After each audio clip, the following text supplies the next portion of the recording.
ನಾನು ನಿನ್ನೆ ರಿಜ್ವಾನ್ ಅವರಿಗೆ ಮತ್ತು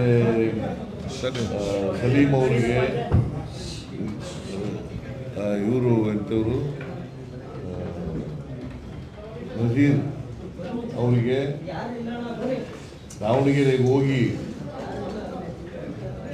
ನಾನು ನಿನ್ನೆ ರಿಪ್ಲೈ ಇದ್ದದ್ರಿಂದ ನಾನು ಹೆಚ್ಚು ಸಮಯ ಇರಲಿಲ್ಲ ನನಗೆ, ಹಾಗಾಗಿ ಇವ್ರನ್ನ ಕಳಿಸಿದ್ದೆ. ಅವರು ನಜೀರ್ ಹೋಗಲಿಲ್ಲ, ರಿಜ್ವಾನ್ ಮತ್ತು ಸಲೀಂ ಹೋಗಿದ್ದರು. ಅವ್ರು ಹೋಗೋ ಅಷ್ಟೊತ್ತಿಗೆ ಟೈಮ್ ಆಗಿಬಿಟ್ಟಿತ್ತು. ಸೊ ಹಂಗಾಗಿ ತೆಗಿಸೋಕ್ಕಾಗಲಿಲ್ಲ, ಅವರು ವಾಪಸ್ ತೆಗಿಸೋಕ್ಕಾಗಲಿಲ್ಲ. ಸೊ ಅವರು ಮನವೊಲಿಸಿ ಅವ್ರನ್ನ ರಿಟೈರ್ ಆಗಬೇಕು ಅಂತ ಹೇಳಿ ಅವರು ಒಪ್ಕೊಂಡು, ಯಾಕೆಂದರೆ ಅವರು ಕಾಂಗ್ರೆಸ್ನಲ್ಲೇ ಸುಮಾರು 40 ವರ್ಷಗಳಿಗೂ ಹೆಚ್ಚು ಕಾಲದಿಂದ ಇದ್ದಾರೆ ಕಾಂಗ್ರೆಸ್ನಲ್ಲಿ. ಕಾಂಗ್ರೆಸ್ಸಿನ ಕಟ್ಟಾಳು ಅವರು, ನಿಷ್ಠಾವಂತ ಕಾರ್ಯಕರ್ತ. ಸೊ ಮುಸಲ್ಮಾನರು ಸುಮಾರು 70,000ಕ್ಕೂ ಹೆಚ್ಚು ಮತದಾರರಿದ್ದಾರೆ, ಅವರು ಕೂಡ ಟಿಕೆಟ್ ಬಯಸಿದ್ರು. ಈ ಸಾರಿ ಟಿಕೆಟ್ ಬಯಸಿದ್ರು. ನಾವು ಹೈಕಮಾಂಡು ಇವೆಲ್ಲನೂ ಪರಿಶೀಲನೆ ಮಾಡಿ ಕೊನೆಗೆ ಮಲ್ಲಿಕಾರ್ಜುನ್ ಅವರ ಮಗನಿಗೆ ಕೊಡಬೇಕು ಅಂತ. ಯಾಕೆಂದರೆ ನಮ್ಮಲ್ಲಿ ಯಾರು ನಿಧನ ಆಯ್ತಾರೆ ಅವ್ರ ಮನೆಯವರಿಗೆ ಕೊಡ್ತಕ್ಕಂಥದ್ದು ಒಂದು ಪದ್ಧತಿ. ಈ ಪದ್ಧತಿಯಿಂದ ಮಲ್ಲಿಕಾರ್ಜುನ ಅವರ ಮಗನಿಗೆ ಕೊಟ್ಟಿದ್ದೀವಿ, ಸಮರ್ಥನ್ ಅವರಿಗೆ. ಇವರು ಕೂಡ ಆಕಾಂಕ್ಷಿಯಾಗಿದ್ದರು. ಇವರೀಗ ಇವತ್ತು ನಮ್ಮ ಚುನಾವಣಾ ಸ್ಪರ್ಧೆಯಿಂದ ನಿವೃತ್ತರಾಗಿದ್ದಾರೆ. ನಿನ್ನೆ 11 ಜನ ವಾಪಸ್ ತಗೊಂಡಿದ್ದಾರೆ, ಅವರ ನಾಮಿನೇಷನನ್ನು ವಾಪಸ್ ತಗೊಂಡಿದ್ದಾರೆ. ಸೊ ಅದರಿಂದ ಸಲೀಂ ಅವರಿಗೆ ಮತ್ತು ರಿಜ್ವಾನ್ ಅವರಿಗೆ ನಾನು ಧನ್ಯವಾದಗಳನ್ನು ಈ ಸಂದರ್ಭದಲ್ಲಿ ಹೇಳಲಿಕ್ಕೆ ಬಯಸ್ತಾ ಇದ್ದೇನೆ. ಮತ್ತು ಎಲ್ಲ ಪೈಲ್ವಾನ್ ಸಾದಿಕ್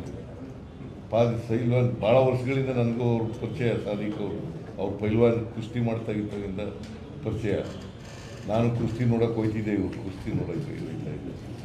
ಸಾದಿಕ್ ಕುಸ್ತಿ ಮೈಸೂರಿನಲ್ಲಿ ಕುಸ್ತಿ ಅಖಾಡ ಇತ್ತು ಒಂದು, ಅದು ಚೆನ್ನೈ ಅಖಾಡ. ಚೆನ್ನೈನವರ ಅಖಾಡ, ಅಲ್ಲಿ ಕುಸ್ತಿ ನಡೆಯೋದು. ಆಗ ಹೋಗ್ತಾ ಇದ್ದೆ.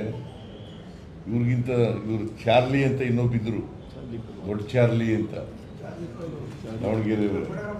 ಅವರು ದೊಡ್ಡ ಪೈಲ್ವಾನು, ಇವರು ದೊಡ್ಡ ಪೈಲ್ವಾನ. ಇವರು ಕುಸ್ತಿ ನೋಡೋಕೆ ಹೋಗ್ತಿದ್ದೆ. ಸೊ ಇವರು ಆಕಾಂಕ್ಷಿಯಾಗಿದ್ದರು. ಆಕಾಂಕ್ಷಿಗಳಾಗೋದು ತಪ್ಪೇನಿಲ್ಲ, ಬಿಕಾಸ್ ಅಲ್ಲಿ ಮತದಾರರಿದ್ದರು, ಮುಸ್ಲಿಂ ಮತದಾರರಿದ್ದರು. ಅವರು ಕ್ಯಾಂಡಿಡೇಟ್ ಆಗಬೇಕು ಅಂತ ಬಯಸಿದರೆ ತಪ್ಪೇನಿಲ್ಲ. ಆದರೆ ಎಲ್ರಿಗೂ ಕೊಡೋಕ್ಕಾಗಲ್ಲ. ಕಾಂಗ್ರೆಸ್ನ ನೀತಿಯಂತೆ ಯಾರು ಮರಣ ಹೊಂದಿದ್ದಾರೆ ಅವ್ರ ಮನೆಯವರಿಗೆ ಕೊಡೋದು ಅಂತೇಳಿ ಬಾಗಲಕೋಟೆಯಲ್ಲಿ 2 ಬೈ ಎಲೆಕ್ಷನ್ಗಳು ನಡೀತಾ ಇದೆ. ಒಂದು ಬಾಗಲಕೋಟೆ, ಇನ್ನೊಂದು ದಾವಣಗೆರೆಯಲ್ಲೂ ಶಿವಶಂಕರಪ್ಪನವ್ರ ಮೊಮ್ಮಗನಿಗೆ ಕೊಟ್ಟಿದ್ದೀವಿ. ಆಮೇಲೆ ಮೇಟಿಯವರು ಕಾಲ ಆದರೂ ಅವರ ಮಗನಿಗೆ ಕೊಟ್ಟಿದ್ದೀವಿ, ಕಿರಿ ಮಗನಿಗೆ. 2 ಕಡೆ ಗೆಲ್ತೀವಿ. ನಾನು ಪೈಲ್ವಾನ್ ಸಾದಿಕ್ ಅವರಿಗೆ ಧನ್ಯವಾದಗಳನ್ನು ಹೇಳಲಿಕ್ಕೆ, ಯಾಕೆಂದರೆ ನಮ್ಮ ಮಾತನ್ನು ನಂಬಿ ನಾನು ಮತ್ತು DK ಶಿವಕುಮಾರ್ ಮಾತುಗಳನ್ನು ಅವರು ಒಪ್ಕೊಂಡು ವಾಪಸ್ ಇವತ್ತು ರಿಟೈರ್ ಆಗಿದ್ದಾರೆ. ಅವರಿಗೆ ಧನ್ಯವಾದಗಳನ್ನು ಪಕ್ಷದ ವತಿಯಿಂದ ಹೇಳಲಿಕ್ಕೆ ಬಯಸ್ತಾ